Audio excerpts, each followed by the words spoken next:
Right, ladies and gentlemen, welcome to the Whiskey and Wisdom podcast. I hope you're having a lovely week and a great weekend.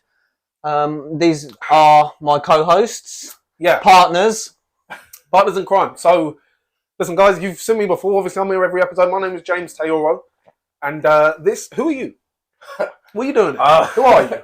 Well, unfortunately, I spent 9 months in the womb with you, so I think we're pretty closely related at this point. Yeah. I'm his brother Nick. Obviously the bigger, stronger twin brother. The better looking one. Listen, hang on a sec. Listen, we went not for the camera, but we did have that arm wrestle, and you did stop before me. Who's actually stronger? Well, we don't know. We'll have to do a video on who's stronger. There's functional strength, right? So like lifting random stuff up, and then there's like gym strength. Yeah. So gym strength, him. Yeah, obviously. Functional. I think me. I genuinely. I'm not just saying. It depends. I don't know. But remember, I done like my hands, the work. Look at that. You can't see on the camera, but look. Look at that. I'm manly. Listen, guys. Leave your opinions in the comments. Yeah, definitely. Who is the man out of me and this guy? The man. Okay. Yeah, and maybe we'll settle it with a little sparring match, a couple competitions. Listen, when we get enough views on this show, it's going to happen. I think I've got boxing gloves in my car. I've got boxing gloves, but they're as well out my car. Listen, guys, when we get enough, if this video gets more than 1,000 views, I will do it. 100%. You do that? Yeah, sure. Why not? In a friendly way, obviously. You know, once. It doesn't need to be 1,000. I'll just do it anyway. Exactly. Fun. Well, no, they have to earn that. They have to earn that. Okay. All right. But perfect. listen, we got the whiskey on the go. Yeah. As always. Cheers. Cheers to that. Cheers, mate. This guy doesn't drink. So. Anyway. So my dedication to the Lord Allah. What can I say? Yeah. Are you Muslim? Hell this guy. Listen. Right. All right, let's get into the show. Okay, so first of all, I'd like to talk about it's trending everywhere. We've seen it everywhere. The Putin and Tucker Carlson interview. Okay, and we'll start off. We'll go to you, James. What are your thoughts on this? Well, listen, I think that it's a necessary interview because at the end of the day, you need to know. You need to hear from the other side, whether you hate them or love them. A lot of people. Here's the thing: the media will have you thinking that everyone hates Putin. And everyone thinks he's a crazy guy. I think most people don't know about him. Most people in England, genuinely, I don't think care. And what I will say is people need to watch the interview because it's hard to describe. It's hard to talk about the interview if you haven't seen it because it's obviously not his actual voice because it's being translated. But it's being translated in real time. So it's not like there's just a voiceover guy. Like he's listening. He's got the translator in his ear. Yeah. But what I'll say is that man is very smart. And he held a lot back in the interview. Yeah. He could have slated the US. He could have gone in hard and the West, but he didn't. I think it was strategic, and it's just funny to see I don't know if you guys have seen it. I've personally seen it. The mainstream media hate. They hate. No, I just mean what I was going to say here. The mainstream media hate the fact that this interview's happened. Boris Johnson came out today and said, if you haven't seen the video, it's on Centerpiece UK. Boris Johnson came out and he said that it is a delusional video. Putin's talking nonsense. He's trying to brainwash the population and blah, blah, blah. But it's like, well, you guys have done that. Okay, how about you sit down? Government doesn't do that. Why don't you sit down and do an interview? Listen, all I'll say about the interview is the first half an hour is essentially not an interview. It is essentially Putin giving Tucker Carlson and the audience an in-depth history lesson to the point where I don't think... Like, if you're watching it, your history teacher would never have been able to do this. Never, ever. And there's a difference between, and this is why I say he's smart, because, listen, I know a lot of things, but if you sat me down in front of a camera, I don't know if I'll be able to recite every little thing in detail, in order, with all the dates, to how accurate it is. It is crazy. No, it is. It is crazy. It is. And he, like you said, he's an extremely intelligent man. And I think it's really important as well for the audience and everybody in the world to see both sides of the story. Yeah. We've said it before, but throughout history, etc., media articles, there's always sort of two sides. And then in the middle, there's always somewhat relatively the truth. Yeah. And it's always good to, see both sides, then take your own judgment, your own perspective, and understand and decide for yourself what you think is right. Deciding for yourself is so crucial. This is what I always say. Whenever I plug Centerpiece UK, which you should be following if you're already not following it on Instagram, but I always say, okay, you need to listen to what they're telling you, and you need to listen to what this guy's telling you. If you had an argument, which essentially, okay, it's a much higher level because this is, two countries, governments, etc., and it's come to war for the last couple of years. But it's essentially a disagreement, a dispute. If I have an argument with this guy, and then I tell you, no, if I give you my side of the story, well, okay, that's great and all, but I mean, you have no idea what. Like, I could just lie to you. I could say this, I could say that. But if he tells you the story, and then you speak to both of us, and you can say, okay, well, they both agreed on this. This and this happened. I believe him here. Why is this? What's his motive to say that?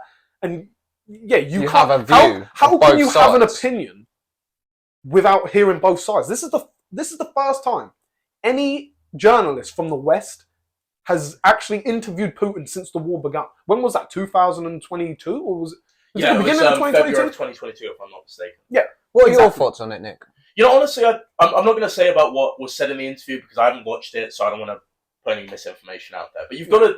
It's almost crazy, like you said, that there's not been an interview of Putin from someone from the West. Now, whether that's from the fact that Putin didn't allow it to happen, or the fact that no one from the BBC or whatever spoke to him anyway, that doesn't really matter. The fact it just hasn't happened is just crazy. Yeah. But I also think.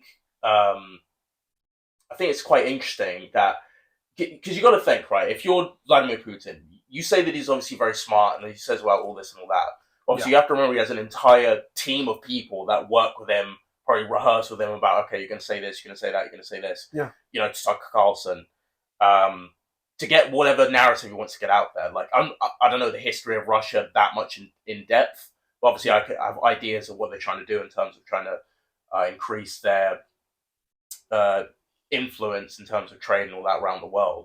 Yeah. Rather than it's like Putin, some crazy madman who just wants to invade a bunch of countries for no reason. Take over the world. Yeah, exactly. Because that's what the media tries to push. They might try and make him seem like he's like an Adolf Hitler, like a madman, when there is like an actual motive, like a reasonable motive, even if it is to us, this is extreme. There's an actual reason. What we can also see from the video is he's not a crazy madman that the West have perceived you to believe. That he's intelligent. He knows a lot about the country. He is willing to, build for his country, and he does have a valid point in what he's saying. If you're looking at it, if you were Russian, you would. This is the way I see it. You have to flip it round. So if we were English, and you were talking about this. This is for Britain. This is for this. Like, you could understand the point. Yeah.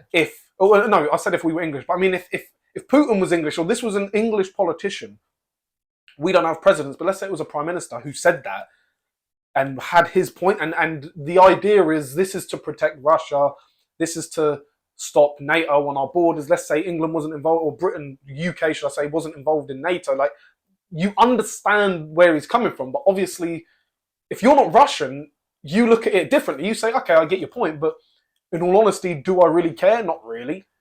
But I don't know. It's hard. Yeah, it's hard to take. The reality is, it's all to do with power as well, also, because America obviously see Russia as a threat. Yeah. Okay, and that's why they want to, expand NATO towards Russia. Okay. Yeah. And the reality is, when they do get into Ukraine, when they're on that border, then if they decide, hang on a minute, we don't like what Russia is doing, they're on the border, they're closer, they're ready to attack. And the thing is, it's the same with America and these states, and all around the world. The closer it's all about power within these states, countries. It's all about power. All these people, they care about is power. It's not to do with money, like we've said before. No, we've already established the money is irrelevant. Yeah. They make the money. Yeah. They don't need the money. It's to do with the power. They don't need the money. They decide everything. Carry on. And survival is also the main thing as well. They want to keep their country, for example. I know it comes down to it, but the last thing is survival. So if America decide to start blowing up Russia, Putin's last thought would be to keep Russia alive. And America on the border in Ukraine does not help that chance. Exactly, because you have to understand, and this is the way I look at it. You talk about NATO, you talk about the United Nations, the UN. It's not it's not NATO, it is America and a little bit of the UK. Yep. Saying and Germany and listen, maybe a bit of let's say a bit of France too, because France. You talk about the powerhouses in Europe. UK, France, Germany. That's it. All right. So it's those countries trying to band together. So we're in control, but you know what?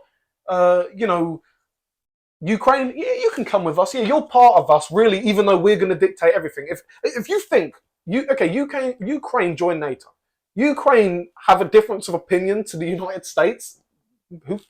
Bye, we don't care about you. Yeah. No, you have to follow orders. The US, we're in charge. The UK, hand in hand with the US, we're in charge, even though if it came down to it, and I mean, listen, we're English, but I'll still say, if it came down to it, it's still the US in control. No, so they are the mega power of the world. Yeah, they're the powerhouses of the world. Right? Currently, anyway. And, it's these groups that no, it's just you are under me now. It's basically like, and I'm not saying that I'm not saying it's like organized crime. It's like, like in the mafia, you'd have, okay, I'm going to join this family, but it's really just for protection.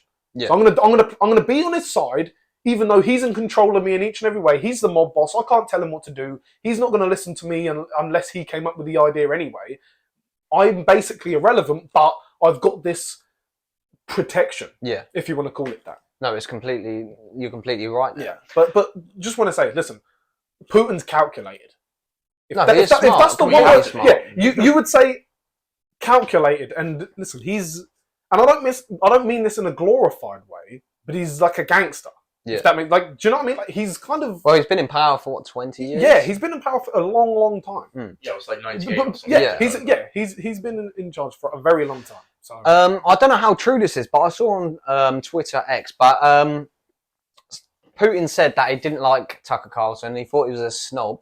And also, he said he's lazy and he lacked creativity. Well, here's the thing. You mean he said that before the interview? No, this is after the interview. I'm pretty sure. I saw this on X. Do I think it's true? I don't know. I doubt it. I think that... Do you have that clip saved? No, I'd probably find it, to be fair. The media are going to try and make... They're trying to make Tucker look like an idiot. If anyone saw the Hillary Clinton clip, it was... Did you see that? It was essentially her calling Tucker a useful idiot. He's a mouthpiece for Putin. Putin talks bad about him, blah, blah, blah. No, the irony. But here's the thing. Now, all you're going to hear is bad news about Tucker. Yeah, completely. Putin doesn't like Tucker. The Russians are laughing at him. He's a mouthpiece. But listen, at the end of the day, if you watch the interview, and this is why you guys need to watch it, really, Tucker doesn't actually say a lot. And but he's interviewing that person. He wants to get their perspective. The interview is basically just Putin explaining his side of the story. His side of the story, a lot of things about Russia, going into depth about certain US presidents, and obviously the Boris Johnson part. That's the part I don't. That as well. We can get into that. That's the part I don't understand. You think about it, Boris Johnson, right? Why is he even relevant now? Why are we seeing clips of him slating Tucker Carlson? Because at the end of the day, he done an appalling job during COVID. Yeah, he did a bad job. Let's just say that. Here's a mockery. The party, all of that stuff. Yeah, and I want to talk about how I find this really interesting, okay? So these massive media companies, BBC, etc., if you go through, I don't know if any of you lot have done this, but if you look on Twitter or anything that has like Facebook or whatever, and it'll have a news article, you scroll through all the comments, and you're looking at the comments, and I'd say 80% of the comments are negative. Yeah. Right, and these massive... All hidden. Yeah, all hidden. But 80% of these comments are negative, I'd say, in my opinion, what I see. And I really don't understand how these massive corporations, right, they pay certain companies, they'll pay companies to scan through comments, watch their videos, get reviews, and give them an analysis of what people are saying and how they can improve it. Yeah, because they want to build. Yeah, because they want to build. But at the minute, they're just getting slated. And how do they not get this data that they receive when, bearing in mind, they pay millions and millions for these companies to come in and scan through all these news articles? Nike and stuff would do it, for example, on a new product. But these news articles are the same as well. Yeah, it's crazy. Yeah, how did they not look at these comments and go, right, we need to stop what we're doing and try and switch up to get our audience back? Because at the minute they're just running their companies into the ground. They are. Well, the thing is that they've got, for them, obviously for them it's about the message. It's not about the money and what people really. Yeah, but they still need to stay afloat as a company regardless. And if the people secret government funding watching, completely. They are government the BBC. Well, the BBC, yeah, but even Sky News. No, but I'm talking about not just the BBC in general. I'm talking about CNN all these massive companies. MSNBC. You know, these big corporate, essentially, but they're all on the left. You know, if you've ever gone through, like, let's say Fox actually don't get that. Fox are more on the right, although they made a mistake firing Tucker. They're famously the right wing. They're famously on the right, but I mean, whether they are or not deep down, that's different. But yeah, these guys on the left, they're getting smoked on the comments. I personally, what I see is that the comments are hidden. They post stories. You can't even see the comments. Let's have a look. I'm gonna. You genuinely can't see the comments on these videos, and this is what you need to understand. The difference is that when they get negative comments, there's actually a valid point behind it. Like, they're basically getting called out every single time. If you watched the last episode, me and George went into detail with a few of the comments we had on our TikTok account, right? And a few of them were negative, but YouTube also, and YouTube, right? A few of them were negative, but it was in a different way. It was more like it wasn't like they were saying not like they were actually proving a point, or they were just. It was more like insults that you're going to get inevitably. And I'm not saying that, you know, if you've got followers or whatever, even if you have no followers, you're going to get negativity in the comments. But especially on social media. Yeah, exactly. But you see these these huge news outlets, right? It is the exact same. It is, you can't be trusted. You have a bias, and this has been going on for years. But now more than ever, like the last 2-3 years, really more than ever, they genuinely don't care. But why though? Why don't they care? Maybe because for them, the rewards to being fake and just mouthpieces and just pushing agendas, etc., and not really caring about the news, the rewards are greater than if they were actually objective and just no mouthpiece. No biases, just reported good standard news. I don't know, which makes me think the government have something behind them, like whether they've got a pretend gun to their heads, basically saying, "You best keep doing what you're doing because if you switch on us, you're toast." That's what I think. Putin said it in the interview that America are the propaganda machine of the world. Yeah, by the way, yeah. They are. Now, propaganda doesn't always mean bad.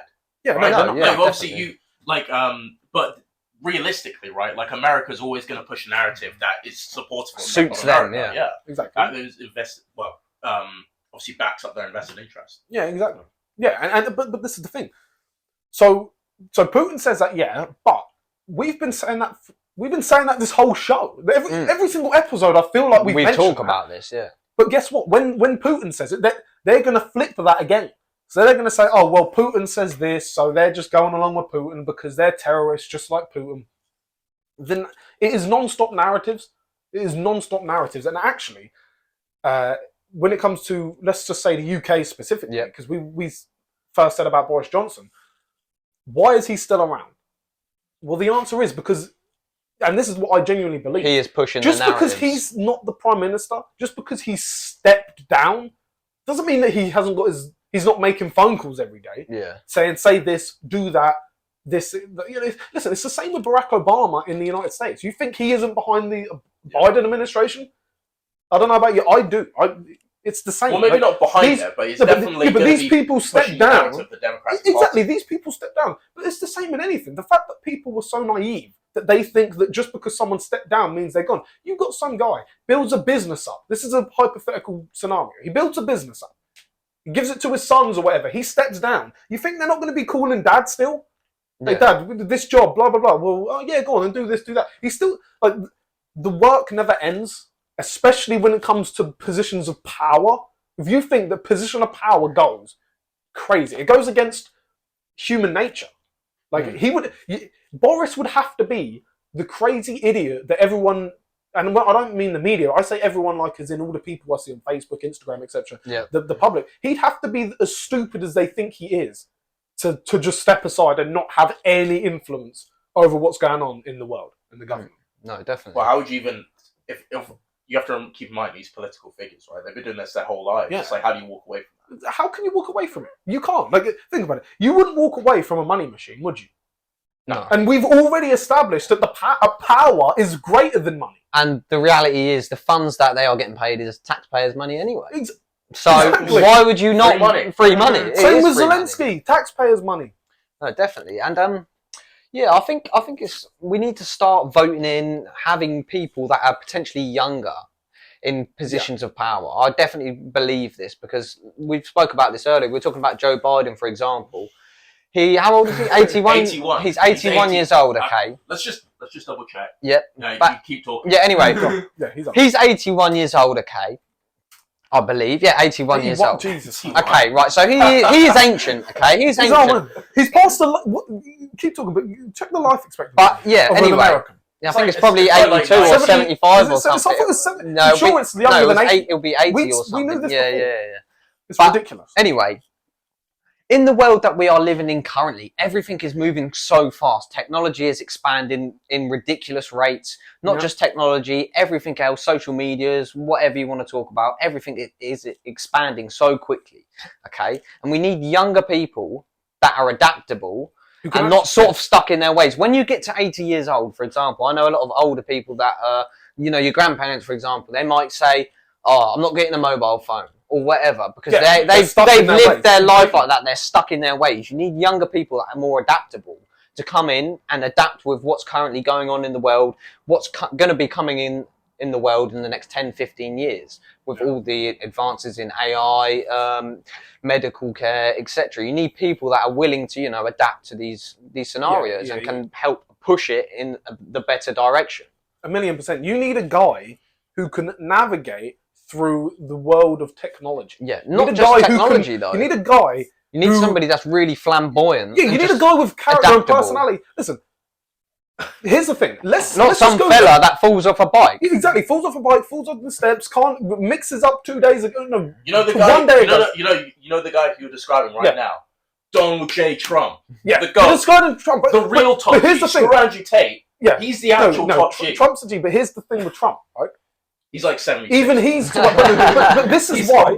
He's 77. He's 77 years old. No, but the thing is, he's adaptable. No, but he's in with the kids. But he is in with the kids, and he's got the youth behind him. You need the youth Nelk behind boys, him. for example. But here's the thing.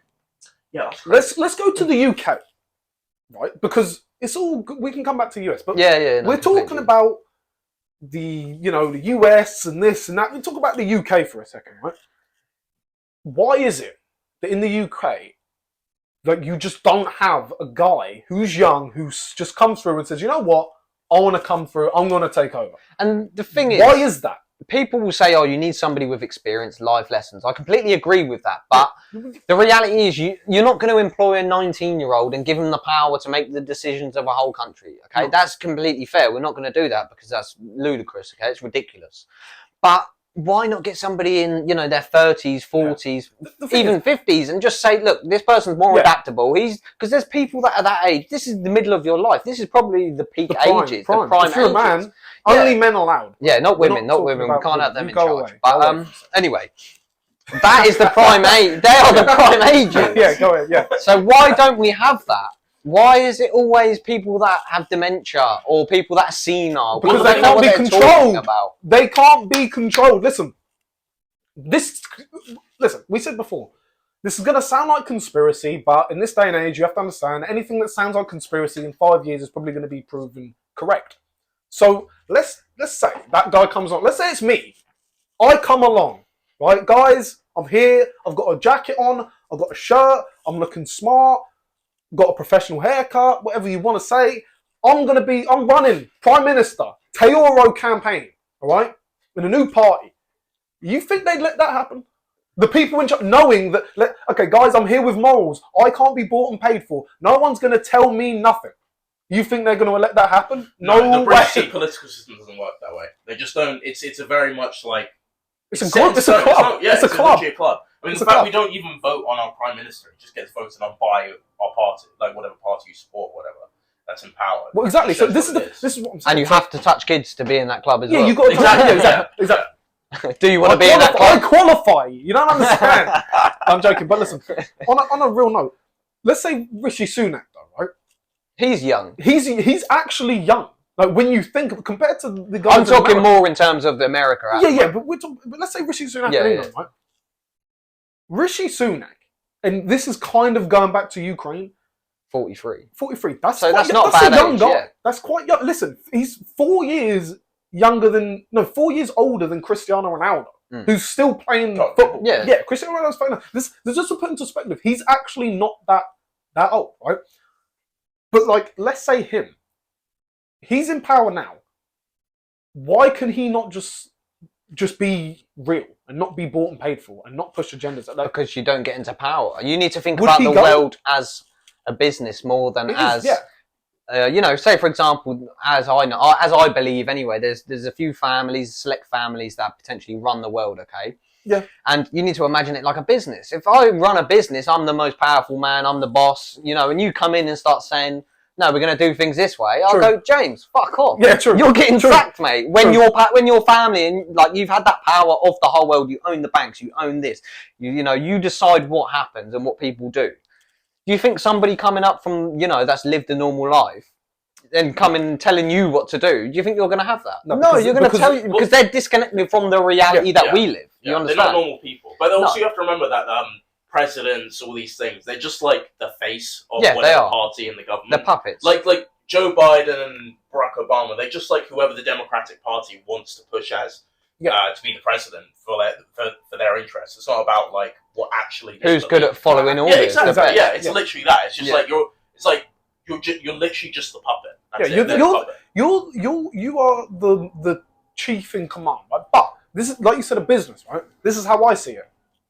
The people in the shadows in government who we don't know about, who really are pulling the strings of the puppets, right? Joe Biden, Boris Johnson, Rishi Sunak. Trump's not playing along, that's why they want to get him. But they're like the shareholders of a company, of corporate companies. They're the share. That's the way I see it. They're like the shareholders, and the people you see, they're like the CEO.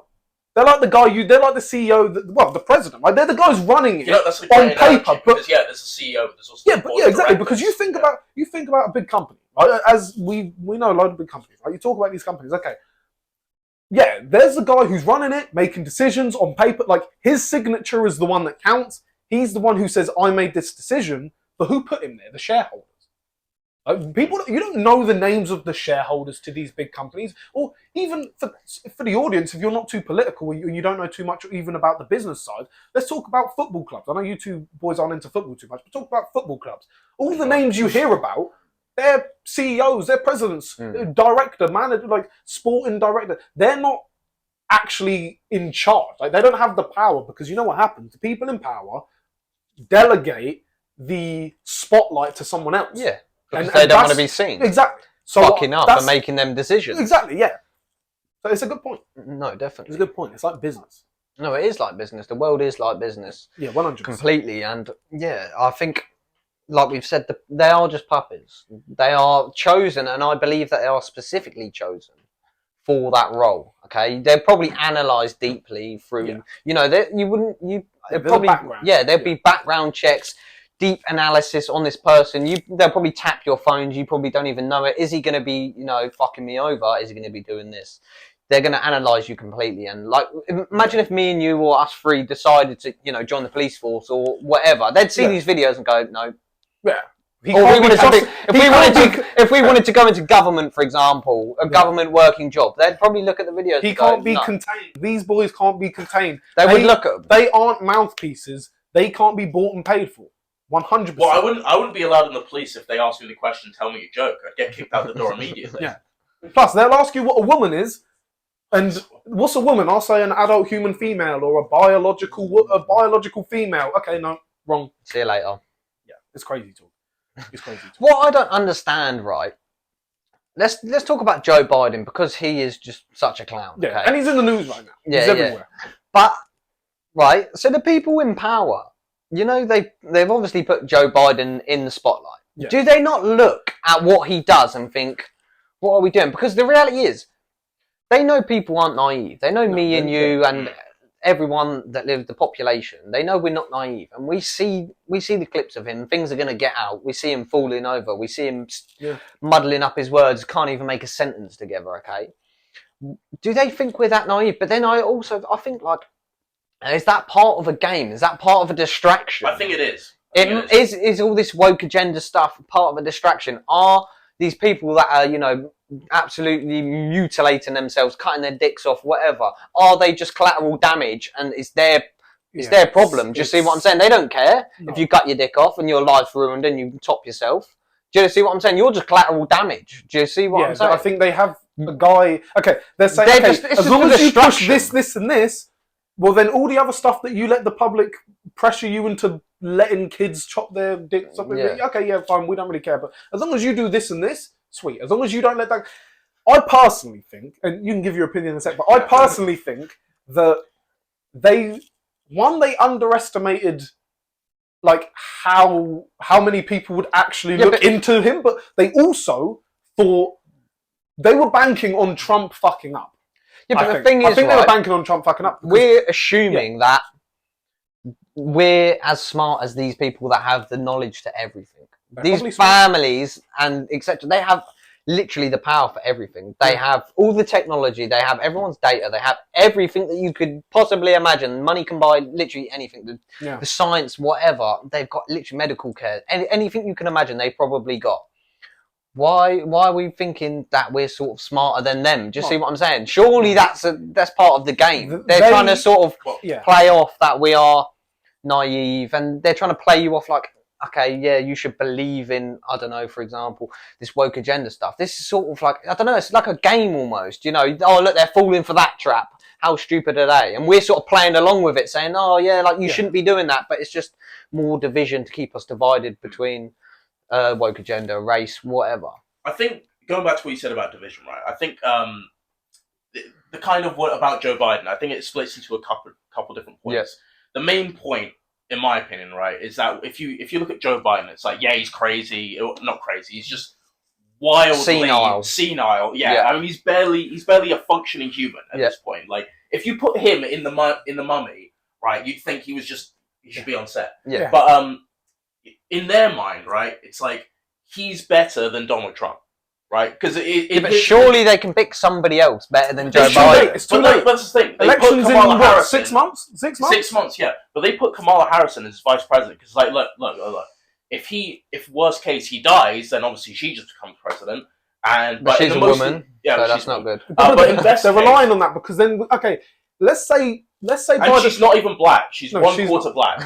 She's not. I'm more true blood African than she is. Exactly. Right? Exactly. You ain't even African. Exactly. But here's the point. This is what I'm going to say, and I'll let you carry on. But here's the thing. Let's just say the Kamala Harris situation. Right? Let's just stick with that for 2 seconds. Okay. Let's say something happens now. Biden drops out. Maybe that was part of the plan. Biden's getting a lot of stick in the news right now because even the English fucking news outlets are highlighting the fact that he is senile, right? So let's say he steps down now. The news happens. Boom. History's made. First woman, and she's black, president in history. Now, the policy doesn't matter. If she runs, let's say he drops out, she takes over. She runs. They're going to say, okay, who do you want? This Trump guy, even though he hasn't been convicted of anything, but he's got 91 indictments, or this woman. She's the first woman ever. Vote for her. All these, the people, you could call them NPCs, plugins, whatever you want to call them. They're just going to say, yeah, woman, woo, history, I'm voting for that. Because I think everyone else is going to do that because they're sheep, I'm sheep, and we're all fucking embarrassing. This is what I think. You want to simplify what it's about. You can't say it's like, say whatever the actual goals of the party are. If you just make it like Donald Trump's the bad guy and she's the good guy. Exactly. Because most people, they don't really look into politics that much. They just see whatever gets put in their newsfeed and that's it. Exactly. Most people are plugins and most people are NPCs. So maybe we're... we are naive. Not even an NPC. It's just like, you're just not actually they don't care. No, but why would you care? A lot of people don't care. But it's one of those, once you do start looking into it, then you start... because think about it. if you're struggling, let's say you're a guy, let's say you're 20, you've already got a couple kids, you've already doing this, you already got a woman in your ear nagging you off. You come home from work, tired. She's fucking moaning. She keeps going on. You have no free time. You don't. She won't let you go to the gym. Your life is so miserable that worrying about all that other stuff, you feel so powerless that when you hear about it, it's the reaction I always used to hear when I first started talking about this to people. Like, oh yeah, but it don't really affect me. What can I do? What do you care? We spoke about this. Like, do you know what I'm saying? So it's like until it comes knocking on your door. Maybe we're naive, or maybe not now, but maybe we have been naive to think that those people hadn't already sort of the people at the top who were really running shit. Maybe they did the calculation. They checked and they thought, you know what? I don't think enough people are even going to have the energy to care because their lives are already that shit that the idea of them even speaking out against when they see the delusional, stumbling, mumbling 80-year-old lunatic at the top, they're not going to say anything. Maybe they genuinely know, you know what? Even if these people did have an opinion, half of them would be too scared to think about it, to comment about it, yep. And the other half, they'd just be too tired to even care. And they feel so powerless that makes sense. They won't speak. I don't know. Listen, this is all theory now. Just perspective. Yeah. But forget about the Putin interview. Someone interviewed one of these guys at the top that we know about. You know, I don't know. I think they should do an interview with Joe Biden. And we can compare intelligence. Yeah. If we do one with Joe Biden, Putin, we can compare and we can say, in the same room. In the same room. They should ask Joe Biden about his famous quote, "I don't want my kids growing up in racial jungles." It's my favourite quote of his all time. Yeah, if you say, or when he said, and you've got to look how he says it, because he says it with like really, like real passion. He's like, he said, love is between a man and a woman. Marriage. Only God can respect something like that, right? I heard that years ago. Listen, you guys, you have to see a young Joe Biden. Like, Joe Biden, listen, Trump first got into politics when he ran and he won. So that's different. But you talk about Joe Biden, this guy was senator for years. He was a VP. It's like since the 70s. He has been about in the political sphere for years. Thank you very much. I need more whiskey. He has been about for years. Yeah. And then you see him now. Like, I was watching an old interview. Well, not an interview, but it was like a debate. Him on stage with a few other people. Yep. It's unrecognizable. Like, but no one knows. People have a memory of like 10 seconds ago that they don't care. They don't remember him being sane. They just this is Joe now. Yeah, but the thing is, the sad reality is. So what was he? I haven't actually seen clips of him previously. But what was he like before? He wasn't. Was he good? Was he? No, he was kind of famously an idiot. Yeah, he was always been an idiot. Has he always been like that? Or was he representing? Yeah, but he wasn't woke. He wasn't woke because woke wasn't about. Yeah. He was very anti-gay man. He was what you would call a conservative nowadays, like back then. But because the left has changed so much. The goalposts shifted further towards foreign communism. Listen, you guys won't be able to see this, right? I'm going to get a picture up just so you can see young Biden. Think something will come up. Look, I mean, well, no, let's say. Well, no, you want to go. If you search it up, doesn't matter. But what I'm trying to say is, he hasn't always been like that. Do you know what I mean? Like, look, that's what he was young. Oh, okay, yeah, do you know what I mean? Like, he wasn't like that. He used to. I've heard him speak. He used to give out speeches. He could speak. Like, when you see him now, it is literally. If you've seen him before, you think that guy's gone. Yeah. But the public haven't. The public didn't pay attention back then, and because he wasn't the president, people didn't really pay attention to what he was saying. And when he was the vice president, it was under Obama, so who cares anyway? Like, no one really highlighted what he used to be like. So when they see this bumbling, mumbling retard now, sorry to say it, right? They just think that that's kind of normal. But he's lost. Yeah, no, but this is where it ties into sort of, I was talking about collateral damage with the woke agenda. Say, for example, people actually liked Joe Biden back when, when he was sane and actually speaking normally. And like you were saying, he could speak really well. Yeah.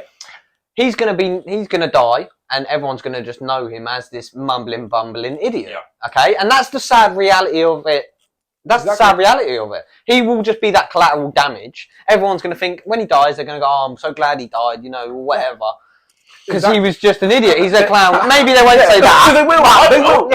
Okay, but just see what I'm saying. Everyone's going to see him as a clown. And it's just like, that's really sad. And it's like, these people that go along with this woke agenda, you know, if you decide to mutilate your body, cut your balls off, take hormone replacement, whatever. Yeah. And, you know, 20 years time, you know, you're in deep regret of what you've done. You're just collateral damage at the end of the day. You are. They do not care about you. Do you know what I mean? This is not going to make you feel better. I understand that there is some scientific cases where I believe, I can't remember what it's called, but when you are born, they are not sure whether it's to do with, like, there is actually a scientific case. Oh, you mean when you've got like both? You're yeah, like you are. Yes, that's it. Yeah, that's it. Which, yeah. But that's slightly different. That is a. Yeah, that's like a shame. Yeah, but that's like a shame. Yeah, but this is what I'm saying. That's a shame. That's where it's like, oh, I'm. And the parents have to pick. Deformed. That's a deformity. Yeah, the parents have to. Yeah, they pick because you got. Let's say you've got your hormones. Let's say your chromosomes, right? You've got like the XX chromosome or whatever, but you've got like a. I don't know, you've got both genitalia. Yeah, then it's like, okay, well... You need to pick. Well, okay, let's just go this and... okay, I'm sorry, that was such a hard decision. I can't... But why did God do this to us? Yeah. Rather than, I like football and I don't grow... And I'm not that... I'm an ugly girl, so therefore I'm a bloke. I really think about it as well. You imagine this, you know, woke agenda, whatever. If this had never, ever been introduced, right? Never, ever... No one had ever spoke about it. Yeah. Imagine... It wouldn't even exist. Imagine it literally wouldn't exist. It would not exist. People even talk about politics. Just see what I'm saying. This show would not be. Listen, maybe we have nothing to talk about. Yeah, you know what it is. Maybe we'd actually have to talk about the real stuff. That's going interesting on. stuff. Yeah, like stuff that actually matters. Like, sure, this matters in terms of like, you know, between families and like social relationships, but in terms of like the actual big picture. Trillion pound trade and all that. It doesn't matter. It really doesn't. You know what? You're a conspiracy theorist for saying that. That's a conspiracy theorist. Okay? But yeah, because that's what they call you.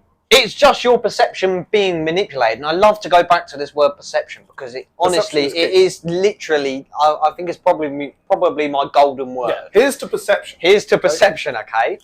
And literally, like I said, if you have that perception, whatever the government push on you, whatever the media push on you, your perception then controls your behaviour and how you live your life. And it's so important to remember that. Yeah, because you can then program yourself. Yeah, and you talk about perception, and it's not just like we talk about politics, but you have to have a perception about life in general. This is kind of moving on. Yeah. But you need to have a perception, because I think people watching this need to hear. You need to have a perception about who you are as a person. Right? I know this is moving on, but like, let's say, like, I look in the mirror and I think, well, who am I? Or I think to myself, so especially when you're alone, you sort of think, well, who am I? What am I about?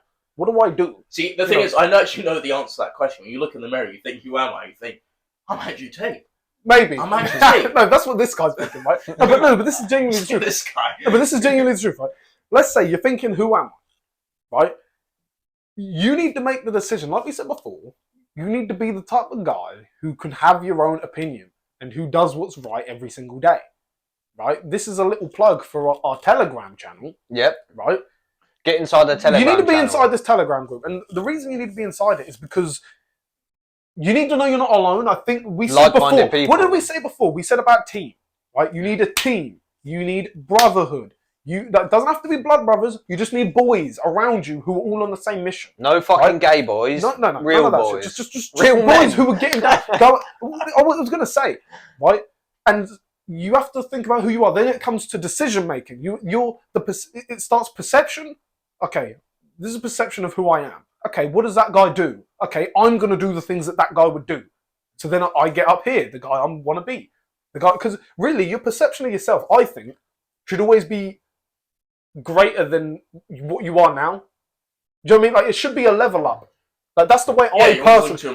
Like, when I look at myself, I see a guy who maybe not as we stand here now, but I see a guy who's like, okay, yeah, that guy there, this guy, and I look in the mirror, I think that guy there, he is a big, strong, rich guy who does what he wants and has his own opinion and can't be bought and paid for. So then the decisions I make are slowly towards that, you know, and that's why we train every single day. That's why we do what we do, work every single day. Like whether you, if you let's say drink whiskey every single day, every single time we have a video. Okay, like when you wake up as well, right? Yeah, we'll wake up, have a drink as well. Listen, brush our teeth with it. I brush my teeth. Why not? Yeah. Can we just take a second to talk about whiskey? Whiskey's the best. Yeah. If you're not, this guy don't drink, but if you're not drinking whiskey now, well then you're a failure. I'm disappointed in you. I'm disappointed. I think we should get onto the topic. Water, actually. Of course I can. We'll wait till you get back. What? Oh, this guy doesn't drink whiskey. Okay. I don't drink. He doesn't drink. He doesn't drink. Smart man. Anyway, we should get onto the topic about, I'm sure you've seen it, the Sneako and the Sean Strickland clip. Yep. Okay? What are your thoughts on it? Have you seen the whole video? Not just the minute of him getting I only battered? saw the. No, I just saw that clip. But Sean Strickland, as a UFC fan, I love this guy. Seeing him come up during COVID and then becoming the champion, and then him speaking his mind. He's the most outspoken person in entertainment right now. There's no one out there who just actually like truly says what they think, like without any filter. Like he just says what he wants, and win or lose, whatever. I mean, whether he thought he lost a drink. He lost his last. Did he lose? So he fought Dricus du Plessis at UFC 297, and he lost a split decision. But obviously, the fan base thought he won. But that doesn't. To be fair, that doesn't matter. As a fighter, you're going to win and lose. That's the reality. But like the fact that he can always go out there and says what he believes, with just true. Balls. Balls. Yeah. You know, you can just respect that. No, you can respect that. And he's trained very hard. And watching him beat up Sneako is an absolute grifter and a fake Muslim is amazing. That's a fair point. But here's what we were saying earlier, right? Yeah. And I know you all have some bits to say, but I think that you can say what you want about Sneako. I agree with you, to be fair. Yeah. Right? But one, fair play for getting in completely. Listen, it takes some balls to get in the ring with a professional fighter. Like, especially knowing it's being recorded. World champion. Yeah, just knowing it's being recorded and knowing that this guy, like we said earlier, this guy's got a screw loose.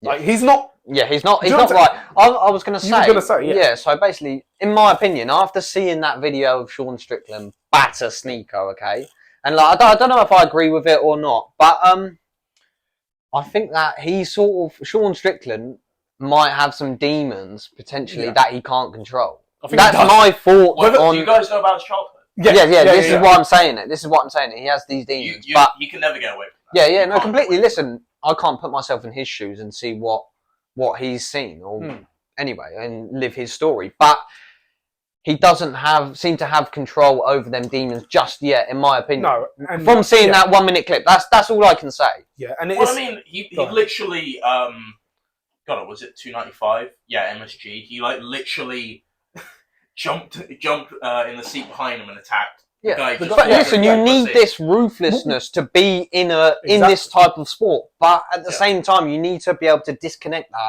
that reality and realise that you're only fighting somebody that doesn't really know what they're doing. Sneako hasn't been training for that long. Exactly. So you need to be able to disconnect that because you can seriously hurt people. I don't know. Yeah. Maybe it was a slight marketing tool just to get back into the public eye again after having 2 back-to-back losses. No, one. Oh, just one. Okay, one. I don't know too much about UFC, but here's the other thing. Like, okay, there's 2 ways to look at it. Okay, one, he's got a screw loose. He's a bit unpredictable. I think he went a bit too hard on Sneako, but at the end of the day, why not? Like, listen, you're going in there for a fight you got the gloves anyway. on, why not? At the same time, there's no rule. You know, there was a ref, so the guy stopped it when he needed to. Right? Well, they threw in like 3 times. But I don't know if that was. I don't. Oh, did they? Yeah. Oh, okay. Well, no. This is just a sparring thing. Yeah, no, it's a sparring. True. But here's the other thing. You have to look at. Let's say talk about the trauma. What did he do with the pain? He didn't become a little victim. Yeah, no, definitely. He used it to become a fucking animal. So let's say if you saw I only saw the Theo Von interview.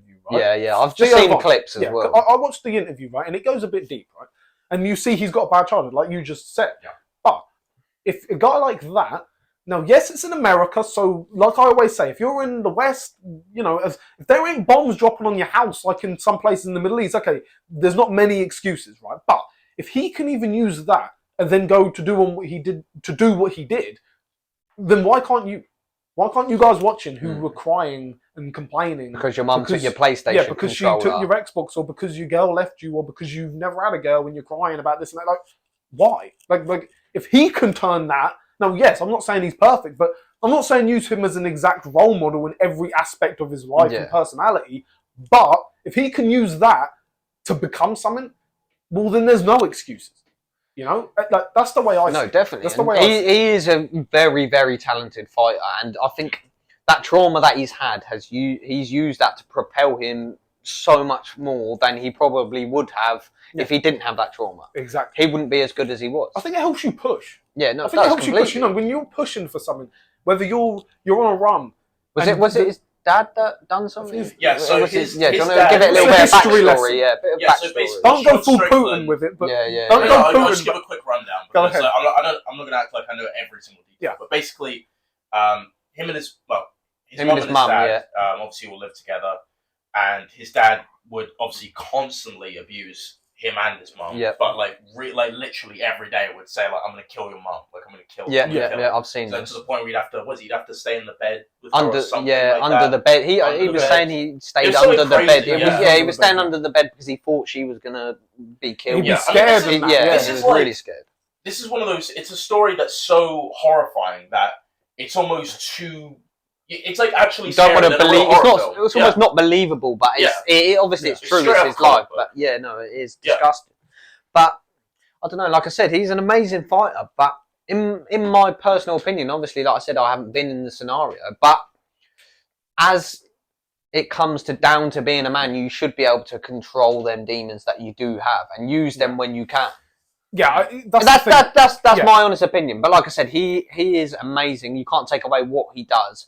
And like I said, like you said, it's probably for marketing, promotions, etc. Yeah, I think so. In my honest opinion, if I'm something happened to me or happened to anybody that I know, for example, you can't then go and take it out on somebody that doesn't know about anything to do with that topic. Yeah, the way he just really went in on him, really just laid into him.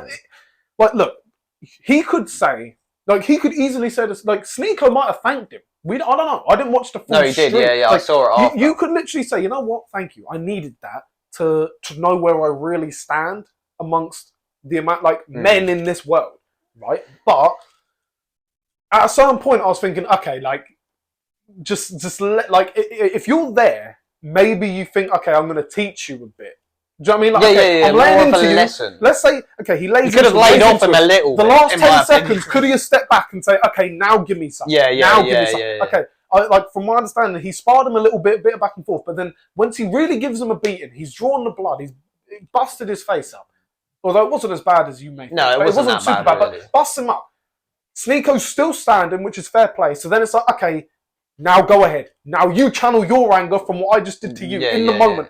That's what I probably would have done. That's where it comes into you said about the demons.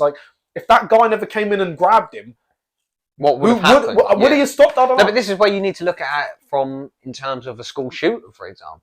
If a school shooter has, if you're a young lad, for example, a young kid in America, UK, whatever, and somebody's really upset you, the right thing, you may be really angry at the time, someone's been bullying you forever, okay? You may have all these thoughts in your head, you want to go in, maybe you want to throw acid on that person, maybe you want to, shoot that person, whatever. It's true. It's true, okay? It takes more of a man to go, hang on a minute, okay, I'm not going to be doing that sort of stuff because you're acting on your emotions. You're acting on that feeling. Maybe you decide, all right, okay, you have all these horrible thoughts. You think, okay, all right, fair enough. You have these horrible thoughts. They've been bullying you forever. Okay, why don't you say, look, I'm going to wait for him on his own outside of school, and I'm going to go up to him on my own, and we're just going to have it out. That's it. Yeah, well, that's the thing. And then you have that decision, and then I don't think there's anything wrong with that. Yeah, imagine, this is what... There's a difference between controlling your demons and, channeling exactly. So them. imagine, it's completely different. The guys who were like that. No boxing club, no MMA club, no gym. Real pussies, but have that same, I'm going to just go in it. I'm going to blow. Yeah, just an unhinged person. Unhinged. Yeah. Wild card, right?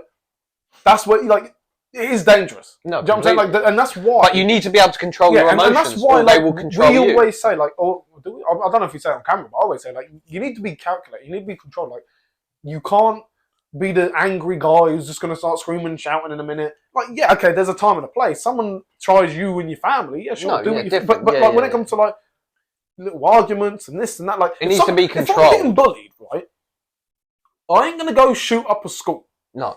Do you know what I'm saying? Like, no matter what, listen, I'll say it right now, no matter what happens to me ever, I'm not gonna go shoot up a school.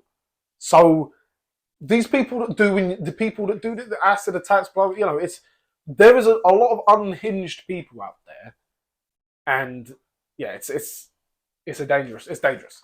It's dangerous. Extremely dangerous. I say that, which is why any man watching, you need to. That's what I say. You need to be on a mission. You need to have a team around you, because once you have that, it becomes then it's out. That will never happen. And also, if you're a loner, if you're a loner, that could happen. You know, if you're busy as well, also, I think it will. You know, you might be annoyed for an hour, for example, if your girlfriend left you. But then if you're busy, you're active, you're doing stuff, you're going to forget about it.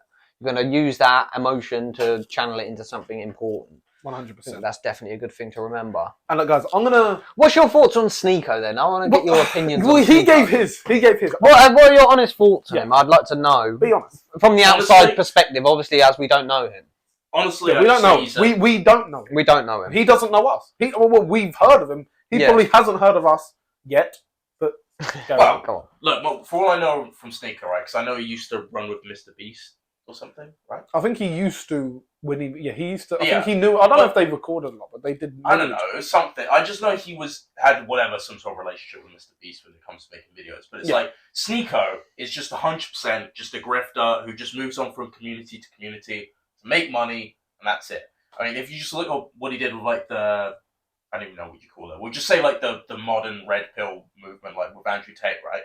Oh, the modern red pill. Yeah. Like just that, like you know, like the kind of, I don't even know what you call it, like alpha male sort of crap, right? It's like, oh, you know, I want to, you know, it's like, you know, when he was with Tate, right, and Tristan in like the podcast they do, was it Emergency Meeting? I think, like saying about learning to be like a hard value man and all that stuff.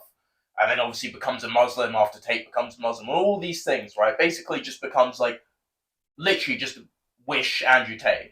And then the second Andrew Tate gets arrested and all these things, he just moves on to the next thing, which is obviously like Aiden Ross and all that, being like a modern streamer and all this.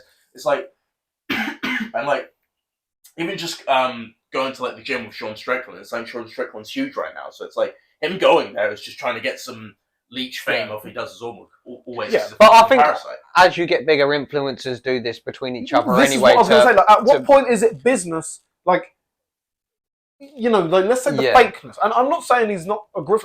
A grifter is going from place to place to place. Is that what it means? Which makes sense. Which makes sense.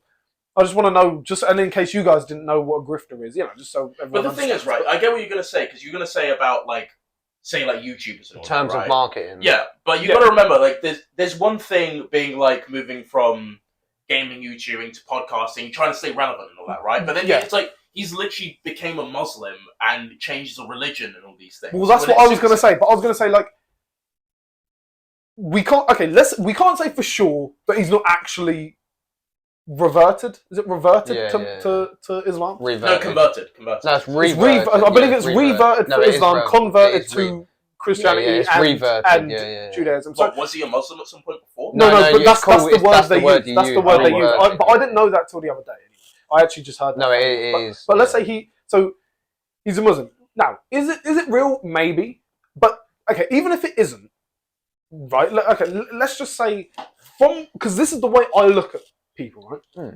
From the marketing perspective, and it's the right move to do. It's a move. Like at some point, it's like a move. Okay, we need to do this because that video would have fucking blown up massively. You know what it is? He's got momentum. Yeah, no. Like he's had momentum for a couple years now, and then it's like boom, boom, boom, boom, boom. Okay, let's keep going. Okay, like he got into a position where it's like, well, maybe the best move right now is maybe I'm gonna take a beating, but let's get Sean Strickland involved. Like, you know, like I get what you're saying, but at a certain point, it's like, okay, that was the right move to do? I respect the move, but then again, if he's not really a Muslim, that's bad. That's not great. No, because because the thing is, right. But I get what you say. He's changed. He's changed. Like, but I don't watch every stream. That's the only issue. These are just clips. I don't watch every stream. The thing is, right, saying relevance and making money on the internet and all that stuff. There's that, and then there's like saying you believe in something, and then obviously going against what you say and all that, because that just means you have no character. Yeah, true. I think it depends, but then here's the other thing. Which he doesn't, because he's a fucking parasite. I want to say, in what way? Well, obviously, like I'm saying, he's just moving from movement to movement. Listen, that's a fair point. Listen, you can say that. Opinion. I have no issue with you saying that. Listen, I don't want to gossip too much on other people's.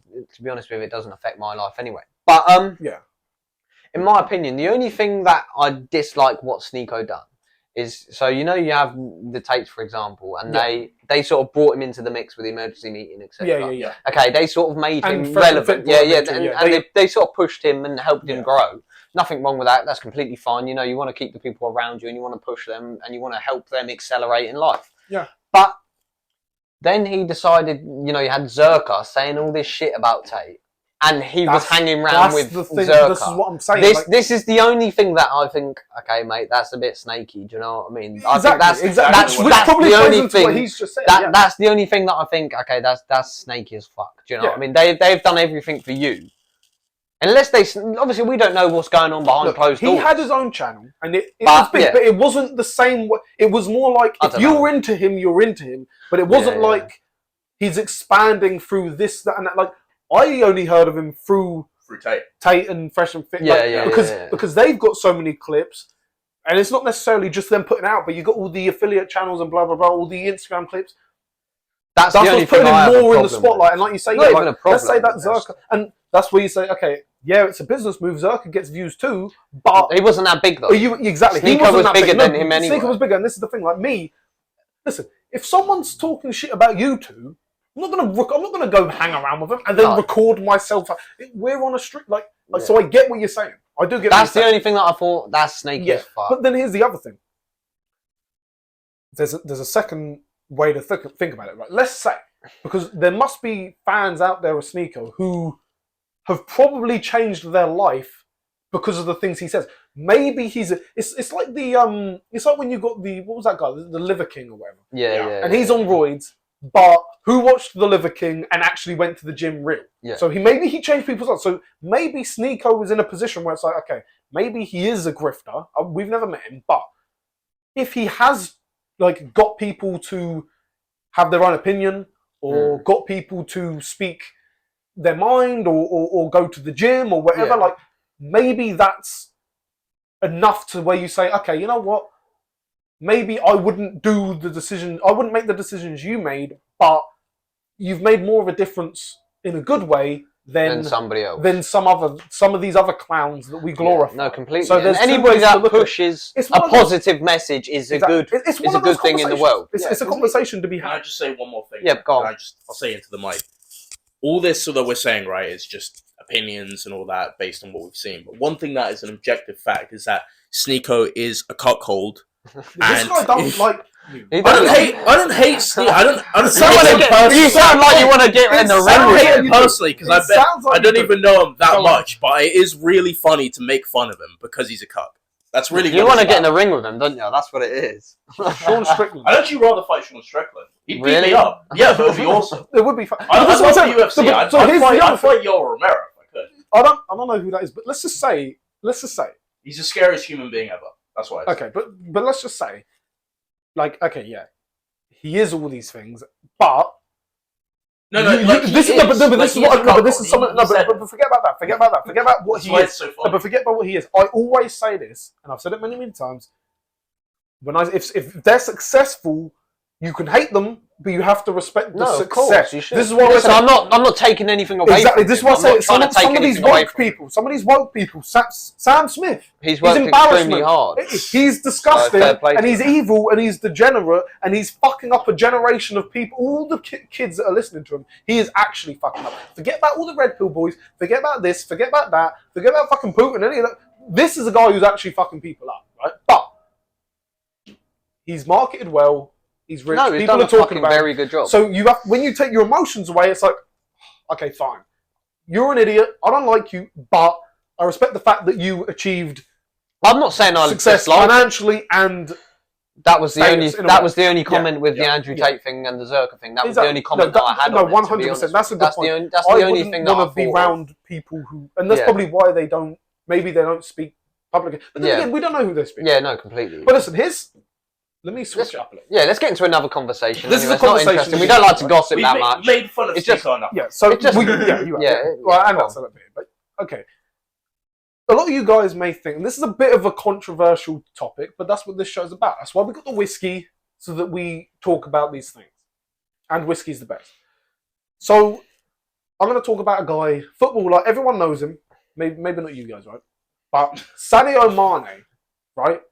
Senegalese footballer, played for Liverpool, one of the best players in England at one point. He was unbelievable. He was so good. He was a very good player. He's now moved to Saudi Arabia, plays alongside Cristiano Ronaldo and Al Nassr. Good player. He got a load of hate and a load of stick for marrying a 18-year-old. Right now, just to put in a bit of context, the woman was 18 years old, right? So in the United Kingdom, she would have been able to get married 2 years before. Well, it doesn't matter. It's completely legal. And so it's legal. And they're both Muslims, and he's rich and famous, and why wouldn't she want to get with him? I was just thinking then about, obviously, people say that that's too young. He was getting a lot of shit for it. But then also, people talk bad about Leonardo DiCaprio for getting with under 25-year-olds. And I was just thinking, like, what are your guys' opinions? We might agree, we might not. What do you think about... Who don't like a bit of tight pussy? That's a good point. Who don't like a bit of tight pussy? Listen. So she's 19. First met... okay, so he met her when she was 16. Yeah. But does that mean he was with her when she was 16? It's not... Yeah, but they're both Muslim. I don't know if it was arranged, but they're both Muslim. Listen, if you know her since she was 16, that's grooming.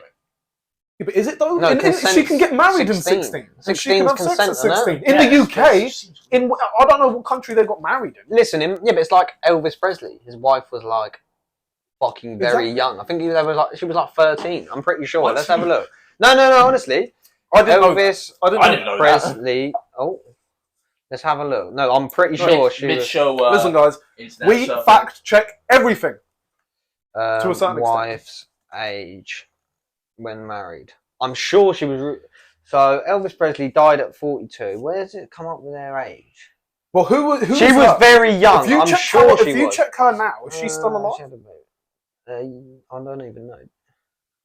But listen, guys. It's not a sexual relationship. Comment below. What are your opinions on these things? What do you think? I'm sure she was really... But it says there that they met when she was 14? Met when she was 14. And he was 24. Yeah, and he was 24. This is what I'm talking about. That's grooming. And remember, that's in the US culture. We're talking about two Muslims. Yeah, no, I'm pretty sure they got married. I think she was married at 15. And remember, Muslim women don't consummate the marriage. When they consummate the marriage, that's them losing their virginity. You see this woman. You look at Sadio Mane's bride. She's like full. She's got the... What do you call it? No, not the burqa. But hijab. Yeah. So her face is showing, but everything else is covered. This is like full on. But still. Well, yeah, he's not. Yeah, he's African. Yeah. Because black African Muslims, at least from what I've seen, they always just have the hijab. Yeah, they're different. Right? But here's my point. I personally don't see an issue. Like the reason you have the age 14 and 24. That's bad. That's Elvis, right? And everyone loves Elvis. Yeah, they love Elvis. The best. Elvis Presley, but he's a nonce. That's a nonce. Wait, the King of Rock is a nonce, and the King of Pop is as well. It just makes sense. The King of Pop being Michael Jackson. Yeah, that's a conspiracy. God, that's a conspiracy. It kind of makes you worry about Eminem. No, I don't think Michael Jackson was. I don't think Michael Jackson was a pedo. If the boy from Home Alone, the cutest kid of all time, never got touched up. I listened to a doc. What you just said, I hope that gets me locked up. Yeah, I hope that gets clipped. Lock me up. All right. So I've got to be 20 years younger than Macaulay Culkin, surely. Older than... I'm not sure. Like 1984 or something. I don't think Michael Jackson was actually a nonce. I don't think he was. I watched a James English interview the other day. With his bodyguard. Yeah. I didn't see that. I haven't seen it. But no, I watched it, and no, it was really interesting. And basically what he was saying was Michael Jackson, he wasn't a nonce at all. And this person spent his whole life with Michael Jackson, okay? And he was saying he wasn't a nonce, at all. He didn't touch kids. He said he was explaining all these stories about Michael Jackson, how he was having these girls in the limos, you know, he was kissing them. They were saying how he was a womanizer as well. Yeah, he was a womanizer. They were saying girls literally loved Michael Jackson. Yeah. Okay, and apparently, this is how like corrupt it is when you come down to it. Michael Jackson wasn't allowed to. He has kids. Yeah. But their faces were hidden, so that nobody knew about their. I'm pretty sure you still don't know who his kids are now. Makes sense. And anyway, what they were saying is he wasn't allowed to be seen with women, Michael Jackson, because it would take away that certain part of the fan base. It's not good for marketing. He's not allowed to, get married and do this and do that. He's not allowed to be seen in that limelight because it damages his brand. They can't make him look like a Charlie Sheen, Russell Brand womanizer. Yeah. Makes sense. He can't, because it will damage his brand. And basically, he was saying, like, Michael Jackson done so many amazing things. And there was things on the Netflix documentary. I don't know if you've seen it. Neverland? Yeah, the Neverland one. And the bodyguard give it a bit more context. And obviously, they said in the Netflix documentary that he was sharing a room with kids, staying in the same room. Yeah. The bodyguard was saying, like, the bedroom you imagine is probably like the size of this room. Yeah. The bedroom he has, or bedroom, if you like, is like 3-story fucking house. This is the thing. Bedroom. So, and then, like, do you see what I'm saying? And it wouldn't be kids that he didn't fucking know, do you know what I mean? It'd be like his family, friends, have brought over their kids, parents, do you know what I'm saying? That's what he was talking about. Think about. Let's say now. And they just played it like that. Let's say you had a load of kids go to who's a beloved celebrity, Cristiano Ronaldo. You think they ain't going to say, let me stay? Yeah. Let me stay? Michael Jackson, a guy who never had a childhood. No, this is what I was going to talk about. Craving a childhood his whole life. Yeah, of course you can. And here's another thing, like you just said. Macaulay Culkin, the boy from Home Alone, was on the Joe Rogan podcast, and he said the exact same thing that you just said, that the bodyguard said on the James English podcast. Shout out to Joe Rogan and James English. He said, I stayed at Michael Jackson's house in his room.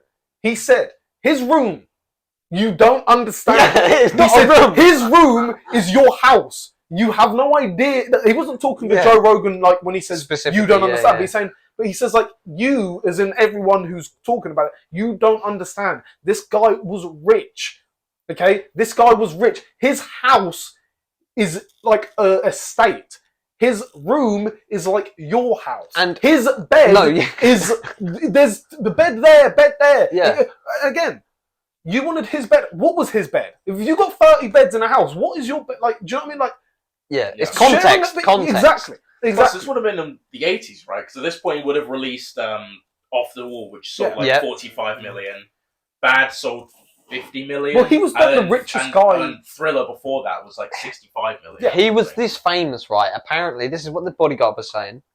He was saying people were fucking jumping out of planes, parachuting, landing in Neverland to try and meet Michael Jackson. Yeah. Okay. And he got fucked over by a load of doctors as well that prescribed him medicine, that killed him. Yeah. And also, they were said in the Netflix documentary also, they said, he had this little dungeon where he'd take kids, like a bunker, like a little dungeon, like a safe room. Yeah. And the reality is a lot of these billionaires, millionaires, they all have safe rooms. So if somebody comes into their house, they rush into the safe room, security comes, and they find that person, that person is safe then. That's the same thing. But there are people who have that who aren't even millionaires. Yeah.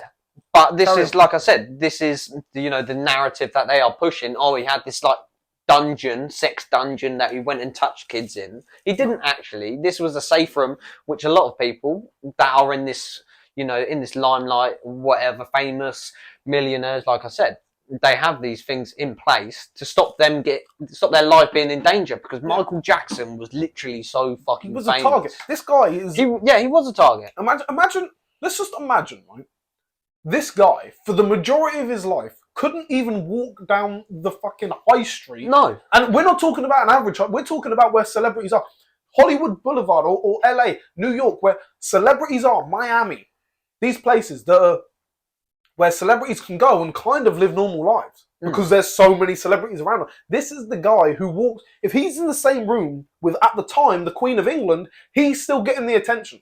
This is the most, he was undoubtedly the most famous man on the planet. No, he was. So everyone knows who Michael Jackson is. You think this guy could even, let's just say, even if he was a weirdo and a nonsense, you think he could even afford to take the risk? If he took a picture scratching his nose, there'd be an article out of him picking it. Yeah. Do you know what I'm saying? Like, it is crazy. I genuinely have never bought into it. And also, never, ever, ever. Why have they only come out after he's died? Exactly. And why is it all money? Well, they took money from this and that.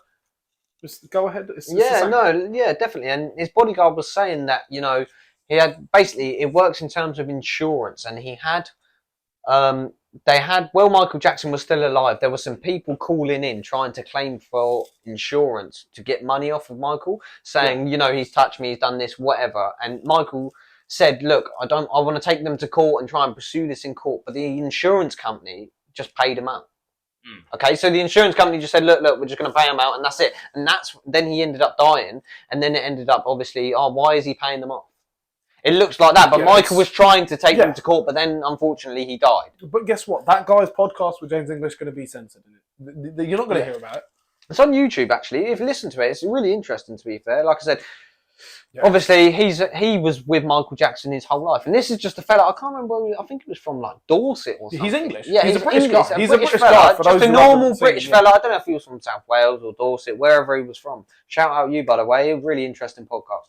But, like I said, it was really interesting to hear another perspective, because I watched the Neverland documentary.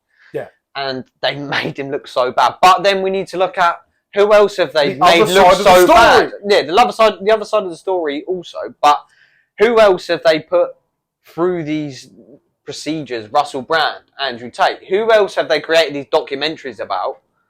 And like tried to slander? It goes back to what we said. You only make a documentary if you're trying to make something look bad. Yeah. Exactly. It goes back to what we said at the beginning. If you only hear one side of the story, when we spoke at the very beginning of this episode about the Tucker Carlson Putin interview, okay, what is the good thing about having the interview? Whether you hate or love Putin, at least you hear the other side of the story. Yeah, you've got the Michael Jackson. It's the other decision. This is the other side of the story. This guy on the James English podcast, and it's literally, you know, it's like lying by omission. You don't give all the facts, so then you create this narrative.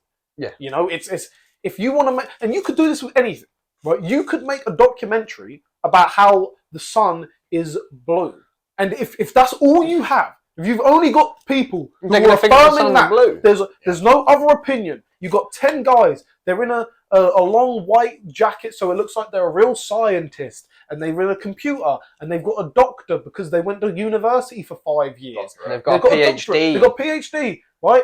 And they say the sun is actually blue, but your eyes can't see it because of the solar system, blah, blah, blah, all that of bullshit. You're going to finish the documentary. You're going to say to the boys at the bottom, you know the sky's actually blue. If you have a documentary of the sun, if you have a documentary about Michael Jackson being apparently a pervert and a paedophile, if you don't have anyone on the other side in that documentary... Bearing in mind he's dead also. Yeah, can't defend himself. It's like Stephen Hawking on the Epstein Island, can't defend himself. Yeah. It's crazy. And real quick, Leonardo DiCaprio... Oh, so his kids have come out now. Oh, they have. But I don't know if he had... Leonardo DiCaprio, anybody? Comments on that? Great actor. Shout out Leonardo DiCaprio. Done a brilliant fucking job in Wolf of Wall Street, I must say. Yeah, and he did a good job. What was Margot Robbie like working with? That's what probably I good. Probably good. But look, no, listen. Leonardo DiCaprio, good. It was this happens in the script. You know, actually, probably Martin Scorsese probably wrote the script. And he said, you know, can you write in a scene where she's naked and all that? I don't blame her. I think she wanted to do that. I think she put some input in as well. And she says, I want to be naked. I was like, are you sure? Fuck it, go on then. Fine, go on. You sure you don't want to have some clothes on? Fine, come here, you. But here's the thing, right? On a level, right? Okay, first of all, Leonardo DiCaprio is a great actor. I genuinely think.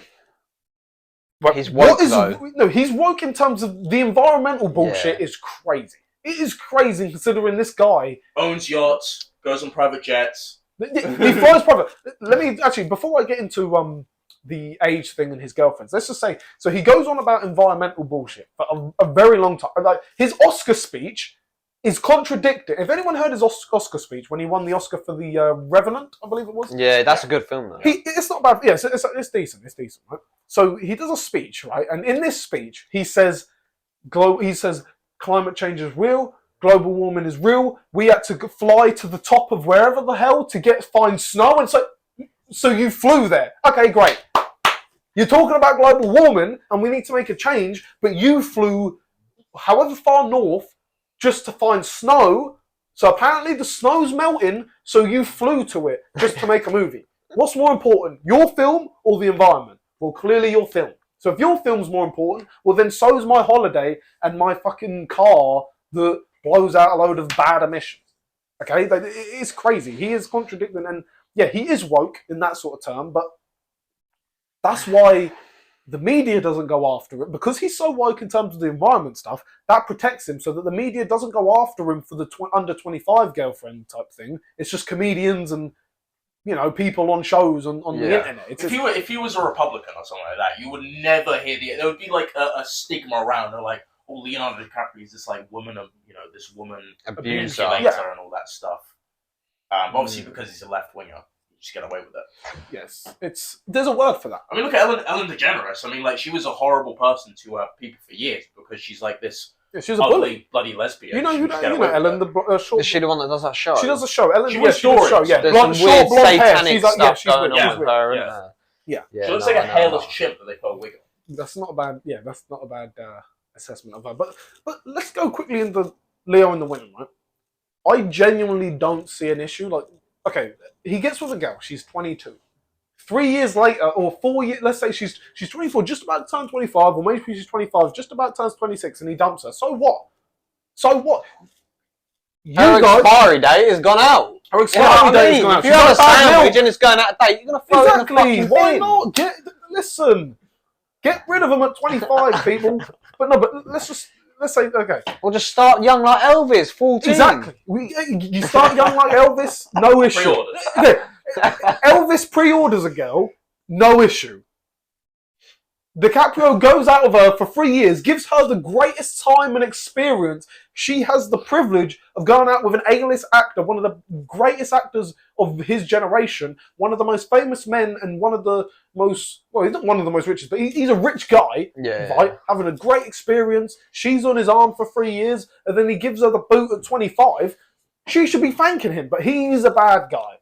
But here's the other thing. So the media protecting him, but he's still getting a bit of stick. He's still getting a bit of stick by people of the left, women of the left, let's be real. Liberal women, right? But if he was going out with a girl who was actually a bloke biologically, who at the age of 10 chopped his fucking dick off, and then at 12 got a load of estrogen pumped in, and now is 18 years old, and he goes out with that, well done, he's a hero. If it's a trans woman who's 18, no issue. If you like Leonardo DiCaprio is a cultural icon, no, not even that. Yeah, no, it would be. He'd be an iconic hero. It'd be an iconic moment. If it was a trans woman who was 16 16 year old trans woman, no issue. 25-year-old real woman gets the boot because for whatever reason, we don't even know why. Right? He could just be a player. They might have been bitches, all of them. You never know. But all I'm saying is, it's just crazy how they'll go after men for that. But if you had a woman, if you had a 40-year-old woman who was going out with a 25-year-old, there'd be no issues. If it was Madonna, there'd be no issues whatsoever. You guys know the actor Aaron Taylor Johnson? Kick-ass. Yeah. His wife's like 20 years older than him. Yeah, no issue. Yeah. No one cares about that. No. But no one cares about him. But to be fair, they've got kids and all that. It's a bit different. But you kind of get what I mean. It's like that age difference. Listen, if you're an environmentalist, you're protected. Talking about environmentalists. Screw vegans as well. All of them. Let's talk about Peter, people of ethical treatment of animals. Okay, it's a movement that was created by the woke agenda. All movements are created by the woke. Anyway, carry on. They want to ban carousels, so like a carousel that you ride, you take your kids to a fun fair, they get on the carousel, they get on the horse. Anyway, they want to ban that because apparently it is celebrating the exploitation of animals. Okay, what are your thoughts on it? I think this is absolutely ridiculous, and I want to talk about how we're sort of creating this society where everyone is walking on eggshells. Everything is, you can't say that's going to offend somebody. You can't say that's going to offend this person. Or it's like, for example, like people will say, oh, you can't say coloured, for example. Yeah. you can't say black guy. Yeah. What are you meant to say? What, yeah. Just see what I'm saying? Like, is that me being racist? Can I say this word? What can I say? The word for obviously those there's some people words, but you can't say. But there needs to be like just set boundaries. Like this is this and this is. You can't keep changing it. Oh, you can't say that. It's hurt somebody's feelings or whatever. Just everyone's just so wrapped in cotton wool nowadays. They're so, and I'm gonna say it. My catchphrase at this point. It's mentally retarded. These people are retarded. Okay, you can't go on a carousel. That's the whole reason it exists. They don't you ride horses. It's because they're horses. It's because they're horses. If it was a fucking chair, if it was a load of chairs going round, they wouldn't want to do that. We've already got that. It's called a roundabout at the playground. The reason I'm on a carousel is because it's horses and they go up and down like horses. It is fucking retarded. And actually, I'd go a step further. I'd say it's almost disingenuous because you have to remember that sitting on horses, right, horse riding, or if you're in America, horseback riding, is probably one of the greatest things to ever help human civilization improve. Yeah. Okay, like riding on horses is what helped civilization grow for hundreds of years, probably 1,000 years. And people still use this mode of transport in a lot of countries. These people, these woke, crazy, delusional people, will still go to Royal Ascot in the summer. It's crazy. It trains people. It is actually retarded. It is retarded. I don't understand it. It's not like you're everything though. It's not like you're deciding to take your kid to an event where you lay down these puppy dogs like these teddy bears and start chopping them up, is it? It's not like exploitation of a baby teddy bear, is it? Listen, it's a fucking sitting on a horse. How is that exploitation? On a plastic horse. On a plastic horse. They're not even a real horse. They're not banning whack-a-mole, are they? No. Yeah. Exactly. Yeah, what you just described is whack-a-mole. Boom, boom. But no, none of that. It's crazy. It's crazy. Next, they're going to ban digger toys because diggers and trucks are part of deforestation. Yeah, no, that will be the fucking it's next retarded. Thing. You heard it here first. Don't do it. Don't listen to us anymore. They're going to start taking notes. Well, sorry, guys. I wanted to say though, so like we looked it up. So PETA was founded 22nd of March 1980. So it probably wasn't started as a woke organization. It's just like everything else. It just got taken over by a bunch of radicals. Yeah, it got taken over by radicals. The same way that and large corporations. That little kid, I believe he was. Is it the Chiefs? He's a fan. Chiefs. Was it the Chiefs? The NFL fan? Is it NFL or hockey? I think it's NFL. He's a fan of the Chiefs. Yeah. And he had basically what he had was, for anyone who didn't know, he had NFL. He had like was it half his face black, half his face he looked red? like a Native American, right? Or whatever it was. But basically he had the colours of his favourite team on his face. Yeah. His favourite football team. So it was half red, half black. Someone took a picture from the side. And it looked like he was in blackface, and they're trying to cancel a little 10-year-old. It's retarded. It is retarded. And anyone watching this who goes along with it, and if you're watching this, you're probably not retarded.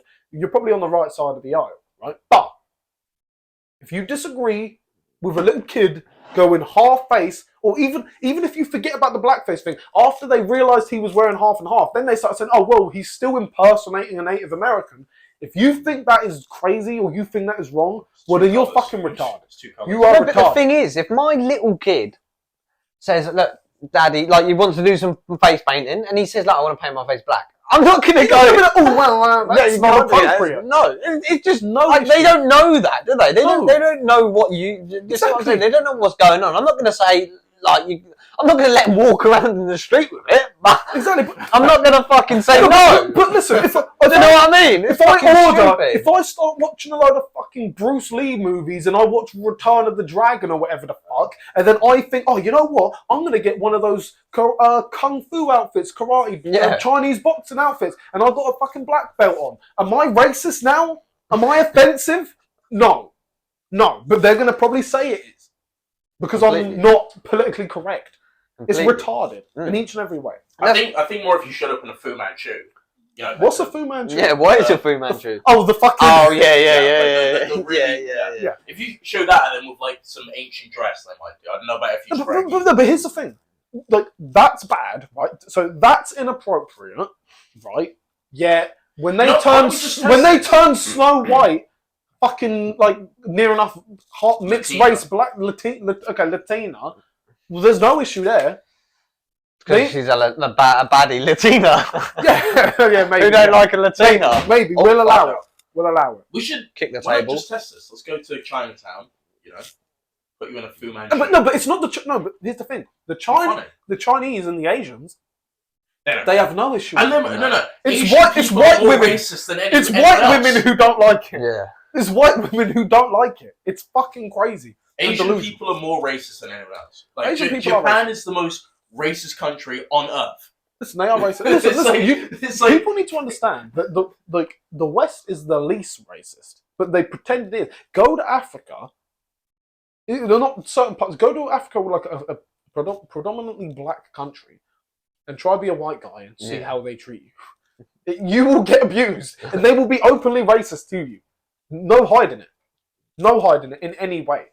But the thing is, only English people can be racist or American. Exactly. It's not like, if you're Romanian, for example, and you're racist, it doesn't count as racist because you're foreign. Yeah, exactly. It's the whole. It's only if you're a native English speaker or you're American. Yeah. That's it. Then, if you're, like I said, if you're Romanian, you're not a racist. Yeah, and like you just said, I was because you're foreign. I was having this thought the other day. I was literally driving the other day, and this came into my head because obviously, listen, anyone watching, you have to understand these type of things come into my head all the time, right? But I was thinking about like the idea of a diversity hire and diversity, equity, and inclusion, right? What that basically means is anything other than white. Yeah. Like, do you know what I mean? Like, if you're brown, diversity. If you're Asian, diversity. If you're gay, diversity. Lesbian, diversity. Transgender, which is a fake. It doesn't make sense because there's only two genders, and anyone who thinks otherwise is retarded. But even so, diversity. If you are anything other than white, it is diversity. So really, the whole thing is, if you imitate anything other than a white guy, it's cool. No, it's bad. Sorry, it's bad. But if you're a comedian, they ain't gonna they'll take the piss out of a white guy. Do you know what I'm saying? They'll take the piss out of white people. They ain't gonna do the same with blacks or Asians. Well, I mean, look at. Unless you're really if you're a black comedian, you basically just talk about black stereotypes and be like, "Well, isn't it crazy that you white people don't do this or that you white people do this?" If you're like Shane Gillis, right? You're like, I don't know who that is. Huh? I don't know who that is. He's like the only funny comedian these days. Okay. He's really funny. But if you're like Shane Gillis and you're like, oh, isn't it crazy how black people do this? He'd probably be labelled as a racist. Well, oh, no, but that's 100% true. I don't know if anyone watches stand-up comedy. It's basically dead at this point. But I still watch the old guys who were still good. Oh, that guy. That's who I was picturing. Yeah. No, Shane Gillis is on Rogan. Oh, yeah, the Joe Rogan thing, right? Anyways, he does a good Trump impersonation. Anyways, right? So, like you just said, like, comedy has died because of how woke people are. Like, let's say you can't make the old joke. Only Ricky Gervais and Dave Chappelle can get away with it. No one else can get away with it. And like you said, it's almost become just wokeness. So let's say these black comedians. I've seen it. Netflix has got loads of it. It's all woke. You get a black comedian, they can't talk about anything other than race. And race, like, other than race and culture. Do you know what I'm saying? Like, that's every white comedian. Same with the Asian race. Comedians. All they can talk about is being Asian. Yeah. Do you know what I'm saying? Italian. This is I think his name's Sebastian. Nothing crazy, but another comedian. All he talks about Italian. Like, all they can talk about is race and everything. The stuff that we're supposed to be not talking about. Yeah. Do you know what I'm saying? Like, even if you talk about comedy and stuff, like, what happened to the old days where comedians would talk about life? They wouldn't talk about race or being gay. If you've got a gay comedian, I guarantee you, every other joke is about being gay or being straight. Do you know what I'm saying? Like, it's crazy. It's all been taken over. No, definitely. And like I was saying, everyone is wrapped in cotton wool. And it's like, we'll go to how, in schools now, you haven't got winners and losers. You've got an 8th place medal, for example. And it's like, if my kid come home with a fucking 8th place medal and asked me to be proud of him, he'd be fucking sleeping in the garden. Yeah. Do you know what I mean? One of these. No, he would. Like, he'd come home, look, oh, Dad, I come 8th place on the 100 metre Sean sprint. Strickland to come down and look after this. No, completely. I'd just I'd make him sleep in the garden. Don't come home and be proud of 8th place. You don't get anywhere in life thinking like that. And it's like, we were speaking about this earlier. In war, when it comes down to conflict, right? There's no winners. There's a winner and a loser. That's it. There's no like, oh yeah, I sort of made it. There's winners and the losers are dead, basically. If you're going to war and you get fucking sniped by a fucking Barrett 50 cal, right? You're dead. You lost. Yeah. That's it. Game over. You didn't fucking. There's no fucking 8th place badge there, is there? That's it. Done. And I just think it's ridiculous. We need to sort of stop worrying about hurting people's feelings, because at the end of the day, there is winners and losers in life. And if you can't come to grasps with that concept, then you're probably in the wrong place or in the wrong way and like looking at life the wrong way. Yeah, you're toast. And what happens is inevitably they grow up, get into the real world, and then they just expect praise for being mediocre slash for being below average. They are literally being programmed and trained to be average. Yeah. And this is why they have no aspirations. This is why... No, it's okay. I tried my best. They're 22 and they're happy. This is my life forever. Yeah, I tried my best. I tried my best. As long as you give it your all, there's nothing wrong. No, fuck that. There's winners and losers. If I give it my all... Listen, so everyone knows what we're talking about. I'm in the gym. I give it my all. If I'm still the fucking weakest guy there, I'm not happy. You're not a winner. No. If I give it my all, you don't hear a guy football match. I gave it my all. Oh, we gave it our all. Who cares that we lost the final 10-0? No. It does not matter. Okay. Who watched the World? You guys might not have. World Cup final 2022. France, Argentina. Mbappe scored a hat trick. But guess what? They lost. So he's upset. They're like, oh, you scored a hat-trick. And this is what, like, he's a winner, so he's got the winner's mindset. They're saying, oh, yeah, but you scored a hat-trick. He's like, well, yeah, but we lost. Who cares? Yeah. It's irrelevant. And it's the same with everything. Okay, you tried your hardest. I came second. No, second is losing. People need to understand, second is losing. You grew up watching the Olympics, so you thought, oh, I got a bronze medal. I'm the third best. That will be the next thing, though. How do you differentiate competition? If everybody's... everybody's a winner. Exactly. How do you like, we'll have the Olympic Games, for example, right? If everyone's a winner, then how the fuck do you compete? Exactly. Listen, if everyone's a winner, you done good. Well done for trying. Exactly. Like, bronze is not good enough. There's a reason. You talk about winners. Who's a winner? Floyd Mayweather. You think no? He wants to be 50-0. He doesn't want to be 50-1. No. Cristiano Ronaldo. He hates it when people call him the second best player in the world. You guys may have heard of the Messi-Ronaldo debate. Yeah. When people say Messi, Ronaldo's upset. Why? Because he doesn't want to be number 2. He wants to be number 1. Number 2 is nothing. Number 2, oh, you've scored 800 goals. You've got this. You've got 30 medals. And I don't care. I want to be number 1. Number 1 is the only number that matters when it comes to individual success. Now, yeah, you're talking about a team. Let's say we're a team. We want to be the best, but we don't want to be the second best team. No. We want to keep going till we're number 1. You know, it's crazy. People are being just trained. Yeah, it is about programming your perception. Imagine in 10 years. Jesus Christ. Yeah. If there's a reason that they ain't actually going to send any of us to war, even though they might make it mandatory, because we're fucking losers as a nation. Yeah, good luck with that. Jesus Christ. We're not losing, you lot are. We're trying. We're trying. No, anyway. You know what about the whole, like, they were talking about a draft, right? Yeah. We spoke about that before, yeah. Go ahead. See, the thing is, right, when it comes to all people, like, younger people these days, right, either they're physically unfit, mentally unfit, or just don't care enough at all about the country and all that. No, which is definitely what I am, because I couldn't care less about almost everyone in this country. That actually kind of make me sick. Yeah, because they're all weak, pathtic losers. No, maybe you don't. It's like if you go into a pub, right? You just see like a bunch of like fat, disgusting people. You don't think, why should I have to go fight for these people? Disgusting. That's a good point. That's a good point. They reckon that the average like 40-year-old man, like, you can do 17 push-ups, and that's it. That's probably fake. I don't even think. I think that's. I reckon they can do 2. I reckon they can do 2. They probably couldn't. I think. I remember 17. Stat, right? That's the max they can do. Imagine, this is what I'm saying, guys. I done fucking 70 the other day in one hit. Exactly, I thought I was breaking. I don't even do push-ups. Stopping. Listen, guys. I don't do push-ups. 17 in one go. We hold ourselves to. I don't even do push-ups either. Yeah, exactly. And I'm fucking slim. Exactly. I don't. Do you know what I'm saying? I just tried, go for it. Well, how many? Exactly. What? How many can in you one do? go? Yeah, in one go. Do you reckon? See, I don't know. I've never tried. I've done 70. I was like, yes, that's good. I never do like a. We'll have to do that as a challenge. If you listen, guys, if you follow and we get enough likes, we'll do it. We'll see. I'll fucking do it. But listen, here's the point. Right? Like you say, this is what I'm saying about holding yourself to a certain standard. Like I said earlier, 17. perception. Who do I want to be? What would he do? The decision making. Could you imagine? Imagine us 3 here. We're going about in the town, or we're wherever. We chat to this guy. We think he's our friend. We're chatting to him. Yes, this guy is sweet. His name's, I don't know, Clive. Clive's sweet.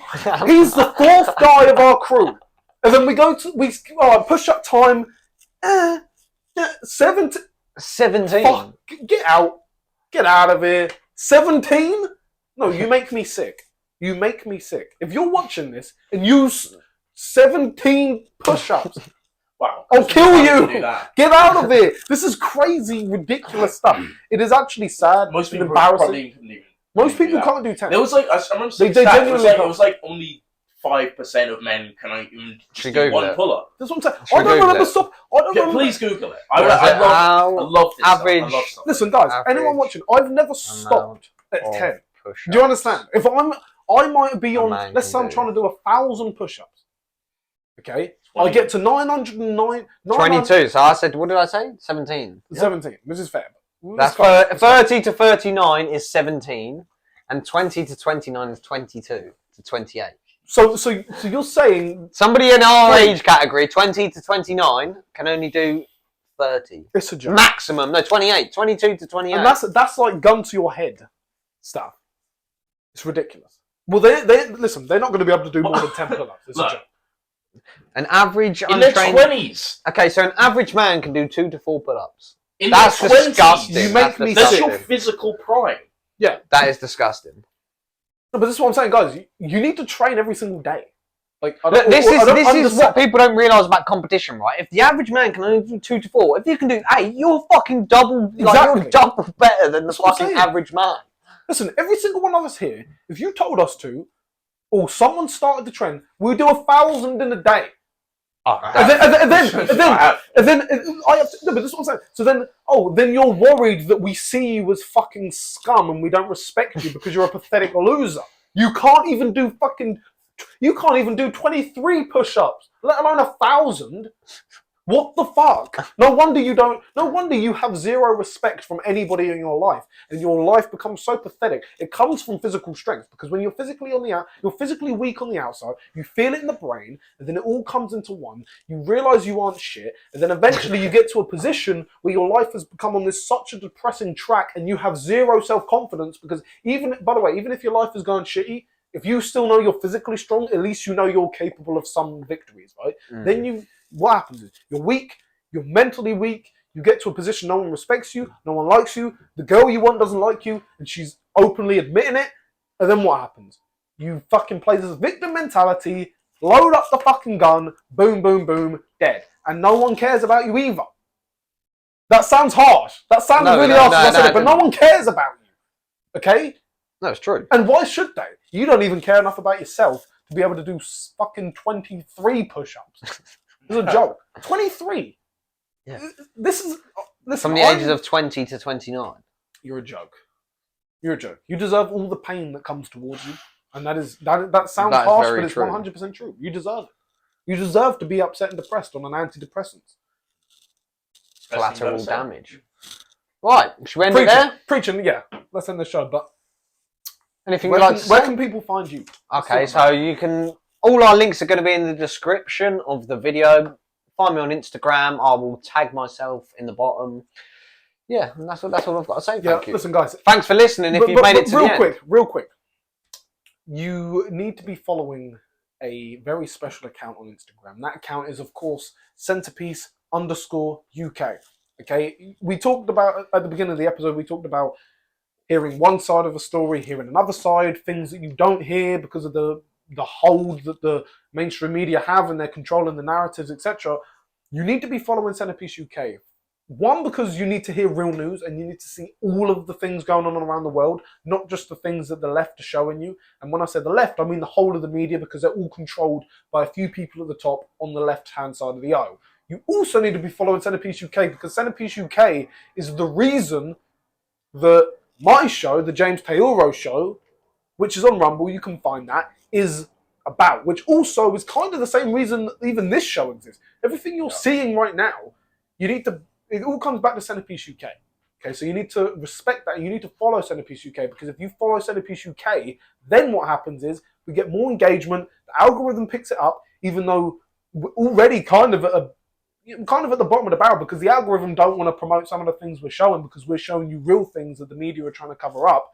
But if you get behind it, the algorithm will pick it up. And by extension, more people will see it, more people will open their eyes and actually see what's going on in the world and have their own opinion, which benefits them and you and me and everyone, because we all have our own opinions and we're not just plugins. Okay, so thank you very much. Thank you very much. Wait. I have one more thing to say. I just want to say how a few people I know that I what it's going to say. despise, I know what it's going to say. a few people that I hate, who I wish nothing but the worst on. First one is Ethan Klein from H3H3. You're a cuck. Second one is Ian Gary. You're also a cuck. And third one obviously is Sneako, because he's also you said a you cuck. didn't hate him. Ian Gary. No, Sneako, you said you don't hate him. Oh no, I don't hate him, but it would be just funny said to watch their downfall. Wait, who's Ian, by the way? Ian Gary. He's a UFC fighter and he's a cuck. Oh, okay. This guy's big on the UFC. He slandered a guy called Neil Magny. He literally just slandered him. You keep the microphone. I think we're done. Listen, guys.